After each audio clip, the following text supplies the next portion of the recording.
वो geometric progression के purpose पे तुम लोग को ध्यान में होना चाहिए। ज्योमेट्रिक प्रोग्रेशन बोलता है क्या चाहिए, जैसे कि एपी तुमको पता है कि 2 होता है, 4 होता है, 6 होता है, 8 होता है, 10 होता है, उसी टाइप से अप टू 100 बढ़ते जाता है। मतलब कोई एक सीक्वेंस ऐसा होता है जो मतलब कि सीरीज में हो। सीरीज में कहने का मतलब कोई एक नंबर से वो बढ़ता हुआ चला जाए या वो घटता हुआ चला जाए, तो उसको हम एपी के अनुसार काम करते हैं। जीपी में क्या होता है ना, जैसे कि यहाँ पर लिख दिए कि 2, 2 दूनी 4, 4 दूनी 8, 8 दूनी 16, 16 दूनी 32, अप टू 100 मतलब चला जाए, है ना।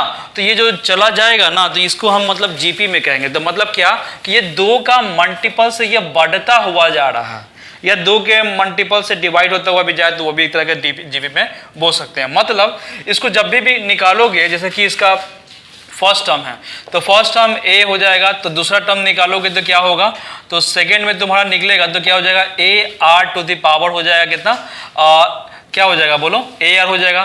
थर्ड टर्म अगर तुम निकालेगा तो a r to the power 3, a r to the power 2 हो जाएगा, है ना। अगर फोर्थ टर्म निकालेगा तो a r to the power 3 हो जाएगा। अगर 5 टर्म निकालेगा तो a r to the power of कितना हो जाएगा, जल्दी बोलो, यहाँ पे 4 हो जाएगा। इसी तरह से अप टू 100 निकालेगा तो एन अगर होगा तो क्या हो जाएगा, a r to the power n-1। मतलब जो टर्म था वो टर्म एक घटता हुआ जा रहा था, उसी सीक्वेंस पे यहाँ पे एक टर्म घट गया, यानी कि लास्ट टर्म का फॉर्मूला जो निकल रहा है टी एन का जीपी के टर्म पे, क्या जीपी के टर्म पे लास्ट टर्म का फॉर्मूला जो निकल रहा था वो t n is equal to a r to the power n-1 निकल रहा था, ठीक है ना। तो इसी पे एक और बात है, जैसे कि यहाँ पे तुम्हें पता है कि ए जो होता है वो तुम्हें पता है क्या होता है, फर्स्ट, क्या फर्स्ट टर्म के बारे में तुमको पता होना चाहिए। आर जो होता है उसको हम लोग क्या बोलते हैं, कॉमन डिफरेंस के नाम से तुम्हें पता है, या कॉमन रेशियो जिसको बोलते हैं वो बोल सकते हो, है ना। क्योंकि यहाँ पे तो एक टर्म है, उसी के सीक्वेंस पे काम हो रहा है। एन क्या होता है, नंबर ऑफ टर्म हो जाता है ना। एन क्या होता है, नंबर ऑफ टर्म के बारे में आपको पता है, बस। तो मेरे ख्याल से इतना काफी है। जैसे कभी कभी देखो ए तो निकल जाएगा because it is the first term, है ना। आर कैसे निकलेगा, तो आर निकालने के लिए तुम्हें पता होना चाहिए कि हमेशा मतलब कि क्या करोगे, डिवाइड करोगे second term minus second term बटा फर्स्ट टर्म को। अगर यहाँ पे सेकेंड टर्म बटा यहाँ पे फर्स्ट टर्म है तो यहाँ पे कितना निकल जाएगा छोटू, 4 बटा यहाँ पे कितना 2, तो सॉल्व करके कितना आया, 2 आया। सिमिलरली आगे भी तुम देख लो ना, यहाँ पे अगर थर्ड टर्म को अगर दूसरा टर्म से तुम ले जाओगे तो 8 बटा 4 जाएगा तो कैंसिल, तो 2 आ रहा है। यानी कि साफ पता चल रहा है कि 2 का डिफरेंस है वो कंटिन्यू बढ़ता हुआ जा रहा है। इसी पे और तुम्हें बताएं कि अगर बताओ कि अगर 10वां स्थान है तो 10वां स्थान पे कौन सा वैल्यू निकलेगा, देख लो भाई। तो अगर यहाँ पे हम लिख देंगे 10th प्लेस, तो 10th प्लेस पे अगर तुम लिखोगे तो क्या हो जाएगा, a r to the power n, तो n that is equal 10 minus of 1 हो गया, तो ए का value a r to the power 9 हो गया। मतलब ए का वैल्यू कितना था, 2 था, तो 2 लिख दिए।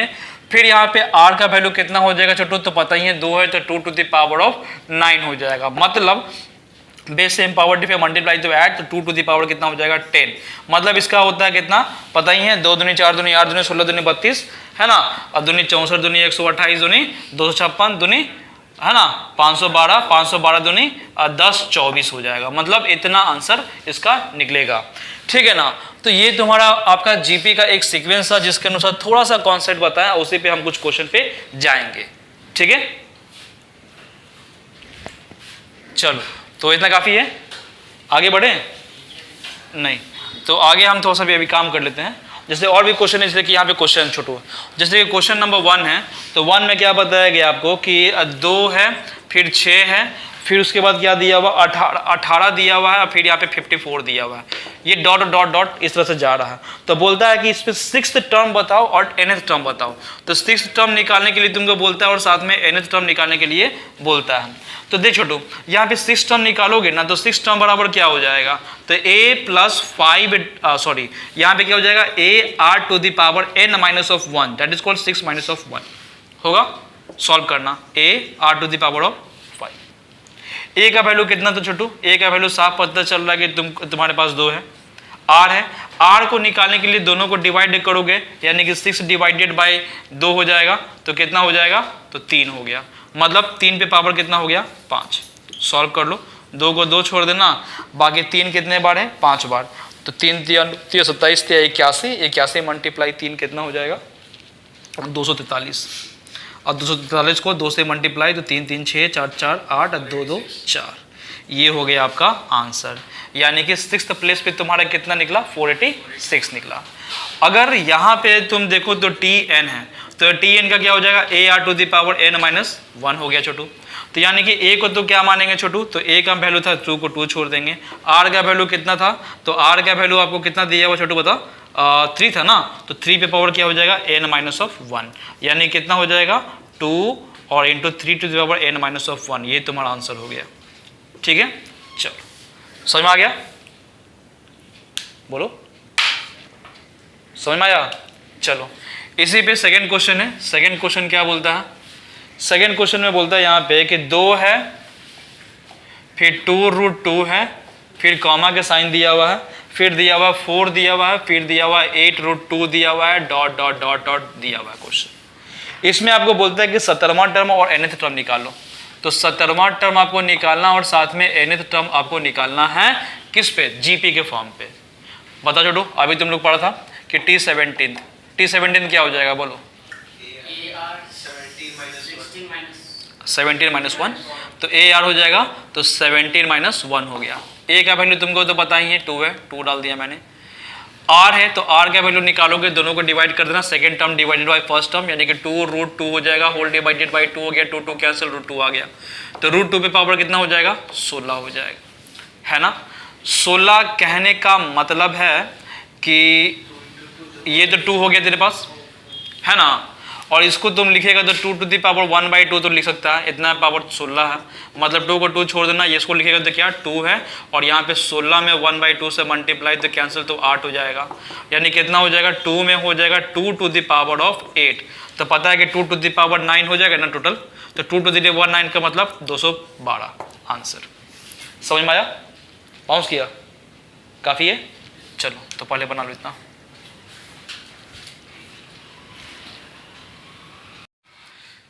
चलो जीपी का क्वेश्चन नंबर 3 है आपके स्क्रीन पे, ये रहा क्वेश्चन। क्या है देखो, यहाँ पे 4th टर्म आपका जीपी का दिया हुआ 54 और 9th टर्म आपका जीपी का दिया हुआ है 13,122। तो इसमें बोलता है निकालने के लिए, तो क्या निकालना है छोटू, इसमें निकालना है कि जनरल मतलब जीपी में है कि नहीं, मतलब जीपी का टर्म निकालना, first term, second term, third term, जो भी। तो देखना इसको अगर तू लिखेगा तो 4th टर्म जो दिया हुआ है तुम्हारा, तो कितना दिया 54, तो मतलब क्या हो जाएगा 4th का AR⁻3 is equal to 54, equation number first, ठीक है ना।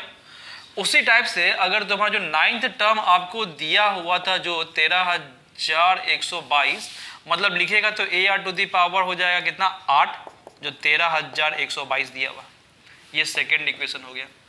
साफ दिखाई दे रहा है, ये बड़ा है या छोटा है, तो डिवाइडिंग कर देना, है ना, सेकेंड को फर्स्ट से। सेकेंड में क्या था, AR⁻8 था डिवाइडेड बाय AR⁻3 था। यहाँ पे कितना हो जाएगा 13,122, नीचे में कितना हो गया 54। सॉल्व करो, ए कैंसिल, ये वाले से खत्म 5 बार में कटेगा, तो मेरे ख्याल से 2 के टेबल से काटो पहले, ये शायद पूरा कट जाएगा, ये पूरा कटेगा तो ये तुम्हारा आएगा 243, ठीक है। तो मतलब R⁻5 जो है ना, ये आ गया तुम्हारा 243, यानी R⁻5 भी लिखना, और यहाँ पे हो जाएगा कितना 3 पे पावर 5, मतलब R का वैल्यू कितना निकल गया 3, ठीक है। जब R का वैल्यू 3 निकल गया ना, तो A का वैल्यू भी निकालना पड़ेगा। तो A का वैल्यू निकालने के लिए फर्स्ट वाला इक्वेशन जो तेरे पास था आसान वाला, उसी पे पुट कर देना, ठीक है। तो फिर यहाँ पे कितना दिया हुआ है, A को तो A हम छोड़ देंगे, और R का वैल्यू तुम्हारा कितना था 3, तो 3 का क्यूब हो गया इज इक्वल टू कितना हो गया 54। कितना हो जाएगा छोटू, देख यहाँ पे A लिख देंगे, 3 3 9 3 27, तो 27 हो गया, फिर यहाँ पे 54 हो गया, कैंसिल कर देना, तो 27 दूनी 54, यानी कि A का वैल्यू कितना निकल गया 2 निकल गया। यानी फर्स्ट टर्म निकाल दिया, कॉमन रेशियो निकाल दिया, उसके बाद तुम अगर फर्स्ट टर्म हो गए तो सेकंड टर्म भी निकाल दो, तो यहाँ पे क्या हो जाएगा AR हो जाएगा, तो AR का मतलब 2 × 3, तो कितना हो जाएगा 6 हो जाएगा। अगर 3 के बाद 3 टर्म निकालोगे तो AR⁻2 है, तो यहाँ पे 2 को 2 छोड़ना, फिर यहाँ पे कितना हो जाएगा R⁻2, तो 3 3 9 दूनी 18 हो गया, यानी कि फर्स्ट टर्म, सेकंड टर्म और थर्ड टर्म आपका निकल गया जीपी का। तो मेरे ख्याल समझ में आया होगा, काफ़ी। देखो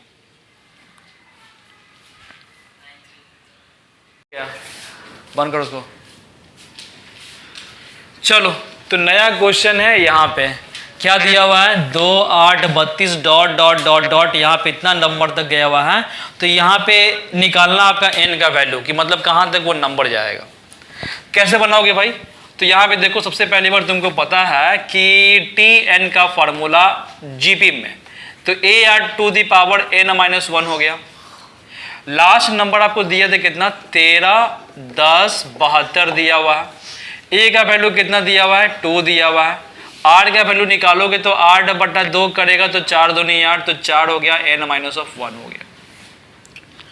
क्या करना, 2 के टेबल से ये कटेगा, 2 से काट देना, 2 6 12 हो जाएगा, 1 बचेगा, 2 5 10 हो गया, है ना, 1 बच गया, फिर 2 5 10 हो गया, फिर 2 3 6, 2 6 12 हो गया। ठीक है, तो यहाँ पे इतना आया, तो इसका मतलब कि 6 5 5 3 6 is equal to 4 to the power n-1। यहाँ पे साफ पता चल रहा है कि 4 है, तो ये हो सकता है कि 4 का ही मतलब कि कुछ इसका पावर होगा। तो नहीं होता है तो 6 5 5 इतना को तुम डिवाइड कर लो 4 से, लास्ट डिजिट 2 डिजिट का तो 36 से, तो 2 से कट ही जाएगा तुम्हारा। 4 से कटेगा तो कितना हो जाएगा, 4 1 4, 2 बचेगा, तो 2 बचेगा तो 4 6 24 हो जाएगा, 1 बचेगा, 4 दूनी 8 हो जाएगा, है ना। तो कितना बच गया, 4 6 कितना हो गया जी, फिर से कर दो, 4 1 4 हो गया, ठीक है ना। तो फिर यहाँ पे कितना बच गया, 2 बच गया, 2 बच गया तो 4 6 24, 1 बच गया, तो 1 बच गया तो 15 हो गया, तो 4 3 12 13 14 15, 3 बच गया, 3 और 3 33, तो 4 8 32 हो गया, 1 बचेगा, 4 चौको 16 हो गया। फिर 4 से काटना, तो 4 चौको 16 हो जाएगा, 4 चौको 16 हो गया, 0 4 8 32 हो गया, है ना। तो 4 8 32 हो गया, तो कितना बच गया तुम्हारे पास 6, और 4 8 32, 4 9 36 हो जाएगा, तो 36 हो जाएगा, तो 2 तो 4 6 24, फिर 4 से कटेगा, तो 4 से काटो इसको, तो कितना में कटेगा, एक बार में 0, 4 दूनी 8, 1 बचेगा, 4 चौको 16, अगेन 4 से कटेगा ना, तो 4 दूनी 8 होगा, 2 बच गया, तो फिर 4 5 20, 2 4 6 24, अगेन 4 से कटेगा ना, तो 4 से कटेगा तो कितना हो जाएगा, 4 6 24, 1 4 चौको 16, अगेन 4 से कट रहा है, तो कितना हो जाएगा, 4 1 4, 4 6 24, फिर यहाँ पे 4 से कटेगा तो 4 बार में, सही में, यानी कि 4 था, 4 के अकॉर्डिंग तुम्हारा निकल गया, तो कितना चला आया, 1 2 3 4 5 6 7 8, मतलब 4 to the power 8 है, is equal to 4 to the power n-1 है। 4 4 कैंसिल, तो n-1 इज इक्वल टू 8 है, तो n का वैल्यू कितना आ गया, 4 + 1 दैट इज कॉल्ड 9, यानी कि 9वां टर्म तक जाते जाते उसका जो वैल्यू आ रहा है वो 9 आ रहा है। समझ गए? ठीक, जल्दी बनाओ। क्वेश्चन है, नया क्वेश्चन नंबर 5 आपके पास है। देखो तो यहाँ पे 5th term of the GP आपको दिया हुआ 80, और यहाँ पे 8th टर्म आपको दिया हुआ जीपी कितना दिया हुआ 640 दिया हुआ। तो यहाँ पे बोलता है निकालने के लिए, क्या निकालने के लिए बोल रहा बच्चा, तो वही जीपी का टर्म निकालो, first term second term third term. तो तुम देखना यहाँ पे इसको लिखेगा, तो इसको तुम क्या लिखेगा, तो बताओ, AR⁴ लिखेगा ना, 80 बुढ़वा मारे खस्सी, है ना। चलो आगे, ये 8th टर्म निकालेंगे तो क्या हो जाएगा, AR⁴ इज इक्वल टू क्या हो जाएगा 640, है ना, निकल गया। तो तुमको पता है कि सेकंड को फर्स्ट इक्वेशन के साथ क्या करोगे, डिवाइड करोगे, तो AR⁴ और AR⁴ तो यहाँ पे कितना हो गया 640, होल डिवाइडेड बाय नीचे में हो जाएगा इतना। देखना A कैंसिल हो गया ना, R जो है वो 3 आ गया ना, यहाँ पे 0 0 कैंसिल, 80 80 64 हो जाएगा ना, मतलब R⁴ इज इक्वल टू 8 आ गया ना। साफ पता चल रहा है R के पावर 3 है, तो यहाँ पे 2 पे पावर 3, तो R का वैल्यू कितना निकल जाएगा, 2 ना। ठीक है, जब R का वैल्यू 2 निकल गया तो हमें क्या निकालना है, A भी तो निकालना पड़ेगा ना। तो A निकालने के लिए जो आसान लगता है उसे पुट कर देना, तो ये फर्स्ट वाला इक्वेशन आसान है, उसे पुट कर देंगे। तो फर्स्ट वाला इक्वेशन क्या था तुम्हारे पास, तो AR⁴ था, इज इक्वल टू कितना था, सॉरी AR⁴ हम 4 करते हैं, कौन सा इक्वेशन था, फर्स्ट वाला था, इज इक्वल टू कितना था तुम्हारा 80, है ना। चलो सॉल्व कर लो, तो सॉल्व करोगे तो क्या निकालेगा अब यहाँ पे, तो यहाँ पे R का वैल्यू दिया हुआ था, तो A को A छोड़ देना, R का वैल्यू 2 था, तो 2 का 4 इज इक्वल टू यहाँ पे हो गया 80, और सॉल्व करोगे छोटू तो यहाँ पे कर लेना, तो A को A छोड़ देना, और इसका करोगे 2 दूनी 4 दूनी 8 दूनी 16, तो 16 हो गया। ठीक है, इज इक्वल टू यहाँ पे कितना हो गया 80, काटोगे तो 16 पचे 80, तो ए का वैल्यू 5 आ गया। तो ए का वैल्यू 5 और डी का आर का वैल्यू तुम्हारा निकल गया कितना 2 निकल गया। ठीक है ना, तो आपको फर्स्ट टर्म तो निकल गया, तो सेकंड टर्म निकाल दो, सेकंड टर्म निकालोगे तो ए आर होता है, तो ए का वैल्यू तुम्हारे पास दिया हुआ 5 और आर का वैल्यू दिया हुआ 2, तो यहाँ पे हो जाएगा 5 2 10। आर थर्ड टर्म है तो ए आर 2 हो गया, तो ए का वैल्यू हो गया 5 और यहाँ पे आर, तो आर का वैल्यू कितना 2, तो 2 का कितना हो जाएगा स्क्वायर, 2 दूनी 4 5 20, है ना। तो ये हो गया तुम्हारा आंसर, यानी कि first term, second term, third term on GP आपके पास ये रहा। ठीक है, चलो छोटू, क्वेश्चन नंबर 6 है आपके स्क्रीन पे है। तो फोर्थ टर्म आपको दिया हुआ 1/18, सेवेंथ टर्म आपको दिया हुआ माइनस में 1/486, निकालना है जीपी का term, first term, second term, third term.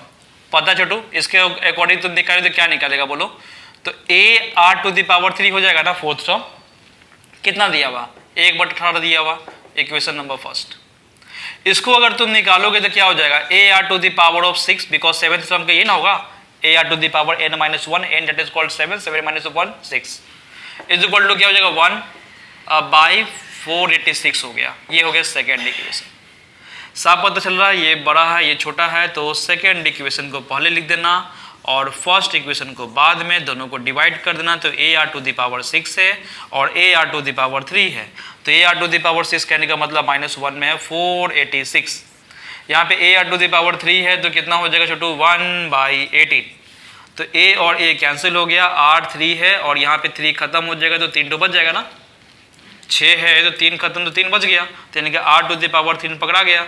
अब इसको सॉल्व करोगे तो ये वाला तो सबसे ऊपर चल जाएगा, यानी कि 18/486 हो गया माइनस में। अब काटो, 2 के टेबल से पहले काटना, तो 2 से काटोगे तो 2 9 जा 18, 2 से काटेगा 2 दूनी 4, 2 चौका 8, 2 तिया 6, फिर यहाँ पे 3 के टेबल से काट देना, 9 से कटेगा 9 तिया 27, तो 9 दूनी 18, 19 20 21 22 23 24, 9 से कट जाएगा, तो 9 दूनी 18 6 9 7 63, ठीक है कट गया। कटने के बाद जो आया ना छोटू, तो आर टू द पावर 3 जो आया -1/27 आया, मतलब क्या कि आर टू द पावर 3 जो है वो -1/3 पे पावर क्यूब हो जाएगा। ठीक है, तो आर का वैल्यू जो है वो कितना निकलेगा -1/3 निकल गया, यानी कि आपने निकाल दिया क्या क्या निकाला बताओ, यहाँ पे आर का वैल्यू आपने निकाल दिया। जब आर का वैल्यू निकाल दिया तो फर्स्ट टर्म भी तो निकालना पड़ेगा ना, तो फर्स्ट टर्म के लिए हम इन दोनों में से जो आसान लगता है उस पर पुट कर दिया। फर्स्ट वाला equation a r to the power 3 है 1/8 था, तो यहाँ पे क्या करना, ए को ए छोड़ना, आर का वैल्यू है 1/3 है इज इक्वल टू 1/8 हो गया। ठीक है ना, अब सॉल्व करो, 18 है ना तो 18 लिख दिया मैंने। ठीक है, यहाँ पे सॉल्व करोगे ना तो ए इज इक्वल टू क्या हो जाएगा, क्रॉस मल्टीप्लाई, तो 3/18 हो जाएगा माइनस में, 3 6 18, तो ए का वैल्यू निकल गया माइनस में 1/6। जब ए का वैल्यू निकल गया, आर का वैल्यू आपने निकाल दिया, तो फर्स्ट टर्म तो आपका निकल गया, तो सेकेंड टर्म निकालोगे तो क्या हो जाएगा ए आर हो गया, मतलब ए का वैल्यू कितना आया था -1/6, आर का वैल्यू कितना था -1/3, तो माइनस माइनस प्लस, तो 1/18 हो गया। थर्ड टर्म अगर निकालोगे तो ए आर हो जाएगा 2, मतलब ए का वैल्यू -1/6, आर का वैल्यू तुम्हारा कितना निकला था -1/3, तो यानी कि 1/9 हो जाएगा, यानी कि माइनस में 1/54, यानी first term, second term, third term निकल गया। जीपी का क्वेश्चन नंबर 6 कंप्लीट हुआ। ठीक है, चलो।